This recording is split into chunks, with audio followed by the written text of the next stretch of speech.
तो गुरु नानक जी का जो पाठ है, जो कि हजारी प्रसाद द्विवेदी जी ने लिखा है, उसको पढ़ते हैं। कार्तिक पूर्णिमा इस देश की बहुत पवित्र तिथि है। इस दिन सारे भारतवर्ष में कोई न कोई उत्सव, मेला, स्नान या अनुष्ठान होता है। शरत काल का पूर्ण चंद्र इस दिन अपने पूरे वैभव पर होता है। आकाश निर्मल, दिशाएं प्रसन्न, वायुमंडल शांत, पृथ्वी हरी भरी, जल प्रवाह मृदु मंथर हो जाता है। कुछ आचार्य नहीं कि इस दिन मनुष्य का कुछ आश्चर्य नहीं कि इस दिन मनुष्य का सामूहिक चित्त उद्वेलित हो उठे। इसी दिन महान गुरु नानक देव के आविर्भाव का उत्सव मनाया जाता है। आकाश में जिस प्रकार षोडश कला से पूर्ण चंद्रमा अपनी कोमल स्निग्ध किरणों से प्रकाशित होता है, उसी प्रकार मानव चित्त में भी किसी उज्ज्वल प्रसन्न ज्योति पुंज का आविर्भाव होना स्वाभाविक है। गुरु नानक ऐसे ही षोडश कला से पूर्ण स्निग्ध ज्योति महामानव थे। लोकमानस में अरसे से पार्थिव शरीर में आविर्भूत हुए होंगे। लोकमानस में अरसे से कार्तिक पूर्णिमा के साथ गुरु के आविर्भाव का संबंध जोड़ दिया गया है। गुरु किसी एक ही दिन को पार्थिव शरीर में आविर्भूत हुए होंगे, पर भक्तों के चित्त में वे प्रतिक्षण प्रकट हो सकते हैं। पार्थिव रूप को महत्व दिया जाता है, परंतु प्रतिक्षण आविर्भूत होने को आध्यात्मिक दृष्टि से अधिक महत्व मिलना चाहिए। इतिहास के पंडित गुरु के पार्थिव शरीर के आविर्भाव के विषय में वाद विवाद करते रहे। इस देश का सामूहिक मानव चित्त उतना महत्व नहीं देता है। गुरु जिस किसी भी शुभ क्षण में चित्त में आविर्भूत हो जाएं, वही क्षण उत्सव का है। वही क्षण उल्लसित कर देने के लिए पर्याप्त है। नवो नवो भवसी जायमानः। गुरु तुम प्रति क्षण चित्त भूमि में आविर्भूत होकर नित्य नवीन हो रहे हो।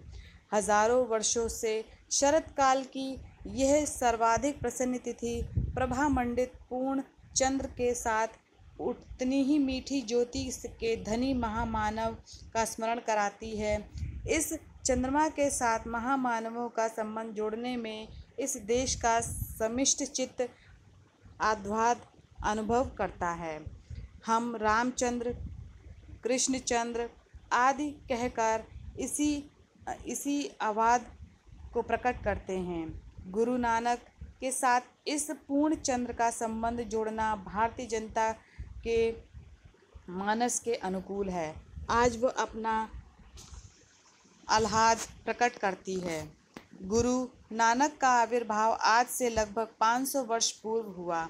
भारतवर्ष की मिट्टी में युग के अनुरूप महापुरुषों को जन्म देने का अद्भुत गुण है।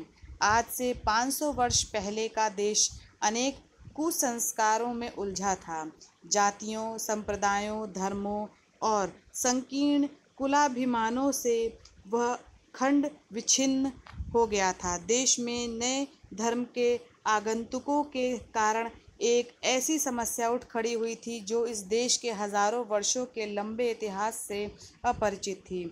ऐसे ही दुर्घट काल में इस देश की मिट्टी ने ऐसे अनेक महापुरुषों को उत्पन्न किया जो सड़ी रूढ़ियों, मृतप्राय आचारों, बासी विचारों और अर्थहीन संकीर्णताओं के विरुद्ध प्रहार करने में कुंठित नहीं हुए, और इन जर्जर बातों से परे सब में विद्यमान, सबको नई ज्योति और नया जीवन प्रदान करने वाले महान जीवन देवता की महिमा प्रतिष्ठित करने में समर्थ हुए। इन संतों की ज्योतिष मंडली में गुरु नानक देव ऐसे संत हैं जो शरत काल के पूर्ण चंद्र की तरह ही स्निग्ध, उसी प्रकार शांत निर्मल, उसी प्रकार रश्मि के भंडार थे। कई संतों ने कस कस के चोटें मारी, व्यंग बाण छोड़े, तर्क की छुरी चलाई, पर महान गुरु नानक देव ने सुधा लेप का काम किया। यह आश्चर्य की बात है कि विचार और आचार की दुनिया में इतनी बड़ी क्रांति ले आने वाला यह संत इतने मधुर, इतने स्निग्ध, इतने मोहक विचारों का बोलने वाला है। किसी का दिल दुखाए बिना, किसी पर आघात किए बिना कुसंस्कारों को छिन्न करने की शक्ति रखने वाला, नई संजीवनी धारा से प्राणी मात्र को उल्लसित करने वाला यह संत मध्यकाल की ज्योतिष मंडली में अपनी निराली शोभा से शरद पूर्णिमा के पूर्णचंद्र की तरह ज्योतिषमान है। आज उसकी याद आए बिना नहीं रह सकती। वह सब प्रकार के लोकोत्तर हैं। उसका उपचार प्रेम और मैत्री है। उसका शास्त्र सहानुभूति और हित चिंता है। वह कुसंस्कारों के अंधकार को अपनी स्निग्ध ज्योति से भेदता है। मुमुक्षु प्राण धारा को अमृत का भंडार उड़ेल कर प्रवाहशील बनाता है। वह भेदों में अभेद देखता है, नानात्व में एक का संधान बताता है। वह सब प्रकार से निराला है। इस कार्तिक पूर्णिमा को अनायास उसके चरणों में नत हो जाने की इच्छा होती है। धन्य है वो, हे अगम अगोचर अलख अपार देव, तुम ही मेरी चिंता करो। जहाँ तक देखता हूँ वहाँ तक जल में, थल में, पृथ्वी में सर्वत्र तुम्हारी ही लीला व्याप्त है। घट घट में तुम्हारी ज्योति उद्भासित हो रही है। अगम अगोचर अलख अपारा, चिंता करहूँ हमारी। जली थली माही अली भरीपुरी ला, घट घट ज्योति तुम्हारी। अद्भुत है गुरु की बानी की सहज वेदक शक्ति। कहीं कोई आडंबर नहीं, कोई बनाव नहीं। सहज हृदय से निकली हुई असहज प्रभावित करने की अपार शक्ति। सहज जीवन बड़ी कठिन साधना है। सहज भाषा बड़ी बलवती आस्था है। सीधी लकीर खींचना टेढ़ा काम है।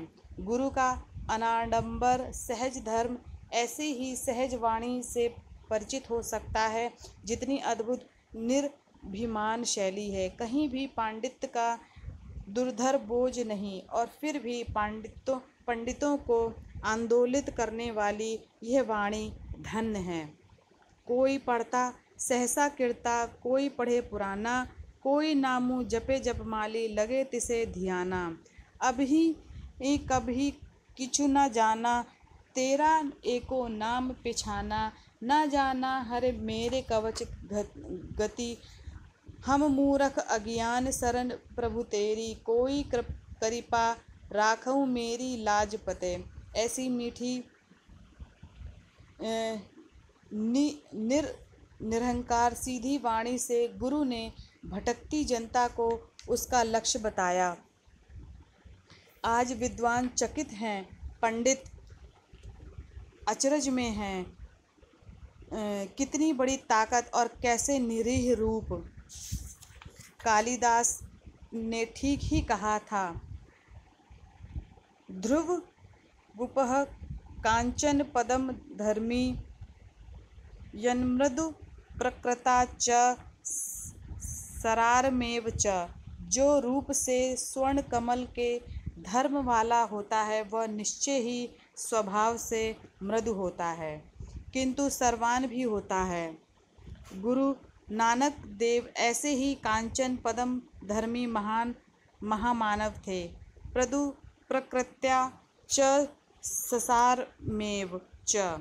किसी लकीर को मिटाए बिना छोटी बना देने का उपाय बड़ी लकीर खींच देना। शुद्र अहिमकाओं और अर्थहीन संकीर्णताओं की शुद्धता सिद्ध करने के लिए तर्क और शास्त्रार्थ का मार्ग कदाचित ठीक नहीं है, सही उपाय है बड़े सत्य को प्रत्यक्ष कर देना। गुरु नानक ने यही किया। उन्होंने जनता को बड़े से बड़े सत्य से सम्मुखीन कर दिया।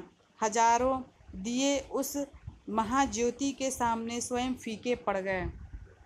भगवान जब अनुग्रह करते हैं तो अपनी दिव्य ज्योति ऐसे महान संतों में उतार देते। एक बार जब यह ज्योति मानव देह को आश्रय करके उतरती है तो चुपचाप नहीं बैठती है, यह क्रियात्मक होती है। नीचे गिरे हुए अभाजन जनों को वह प्रभावित करती है, ऊपर उठाती है, वह उतरती है और ऊपर उठाती है। इसे पुराने परिभाषिक शब्दों में कहें तो कुछ इस प्रकार होगा कि एक ओर उसका अवतार होता है, दूसरी ओर औरों का उद्धार होता है। अवतार और उद्धार की यह लीला भगवान के प्रेम का सक्रिय रूप है, जिसे पुराने भक्तजन अनुग्रह कहते हैं। आज से लगभग 500 वर्ष पहले परम प्रयाण हरि हरि का ये अनुग्रह सक्रिय हुआ था। आज भी वह क्रियाशील है। आज कदाचित गुरु की वाणी की सबसे अधिक तीव्र आवश्यकता अनुभूत हो रही है। महागुरु, नई आशा, नई उमंग, ऐसे उल्लास की आशा में आज इस देश की जनता तुम्हारे चरणों में प्रणति निवेदन कर रही है। आशा की ज्योति विकीर्ण करो, मैत्री और प्रीति की स्निग्ध धारा से अप्लावित करो। हम उलझ गए हैं, भटक गए हैं, पर कृतज्ञता अब भी हम में रह गई।